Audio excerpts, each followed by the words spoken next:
Quand on parle d'un lit hospitalier, il faut tenir compte de tout l'écosystème qui accompagne ce lit. Si vous rentrez dans une clinique ou dans un hôpital où il n'y a pas un service d'imagerie, où il n'y a pas un service de réanimation, où il n'y a pas un service de tout court, de tous les services qui accompagnent la prise en charge d'un malade, ça c'est un lit qui ne répond pas aux normes. Par contre, quand vous rentrez dans un hôpital où vous avez un lit qui est accompagné de toute l'imagerie, de toute la logistique nécessaire pour faire ou poser des diagnostics ou pour prendre en charge les malades dans les règles de l'art, là c'est un lit qui répond aux normes internationales.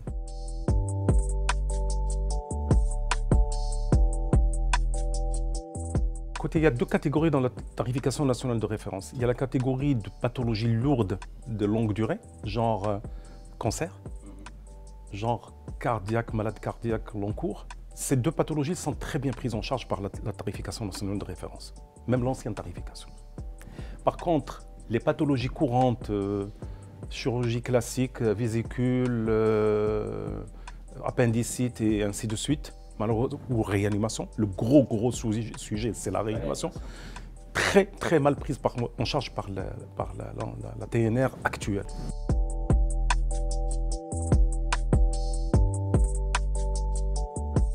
Pour être vraiment minimum vital, sans les honoraires, il faut être à 3 500, 4 000 dirhams jour, en dehors de la pharmacie, en dehors de l'imagerie, en dehors des honoraires du médecin, en dehors de la biologie. Vous voyez la différence? 1 500 dirhams, y compris le médecin qui doit toucher quoi là-dedans?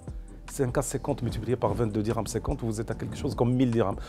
Normalement, on doit lui donner 1000 dirhams sur les 1500 dirhams. Il reste à la clinique 500 dirhams.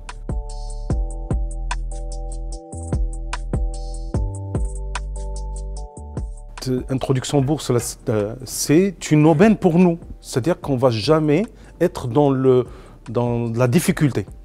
Tant qu'on montre des signaux forts au niveau de notre gestion financière et économique, je pense qu'on aura toujours la confiance du public. On était à 300 dirhams quand on s'est introduit. On est à 550 au jour d'aujourd'hui.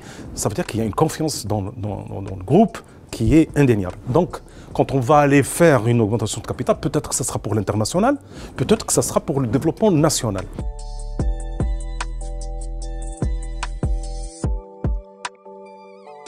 C'est les visas qu'il faudrait supprimer, comme ce qu'ils ont fait les Tunisiens. Ils nous dépassent de loin au niveau de cette partie en Afrique subsaharienne. Ils ont même ouvert des bureaux sur place pour attirer de plus en plus de la patientèle. Et ça rapporte énormément pour le pays en devises. Ce n'est pas le touriste qui vient pour passer une semaine à Marrakech pour 300 € ou 400 €. Ces chirurgies à cœur ouvert, c'est du 24 000 €, c'est du 20 000 €. Les chirurgies ou la prise en charge de cancer, c'est du 30 000 €, 35 000 €. Donc c'est de l'argent lourd en devises qui rentre au pays.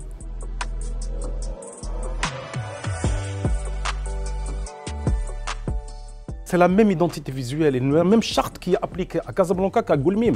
Goulmim, dans les mois à venir, vous allez voir un hôpital à Goulmim du groupe. C'est la même chose. C'est la même charte au niveau de l'équipement. C'est le même équipement. Les process sont les mêmes.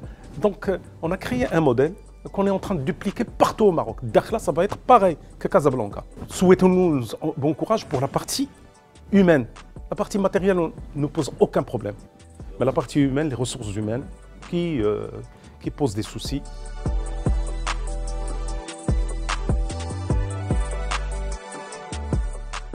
C'est le médecin qui vous parle. C'est le médecin qui a 61 ans, il n'a plus rien à prouver au niveau médical.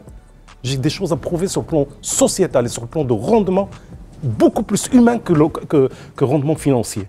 J'ai des choses à prouver au niveau management sanitaire de ce pays, rendre service à la population, créer de la richesse, sauver des vies, créer de l'emploi. Ça, c'est extraordinaire. Un secteur qui me tient à cœur, je dors, comme je vous ai dit, très bien la nuit. Parce que je sens que je rends service jour après jour à nos chers concitoyens.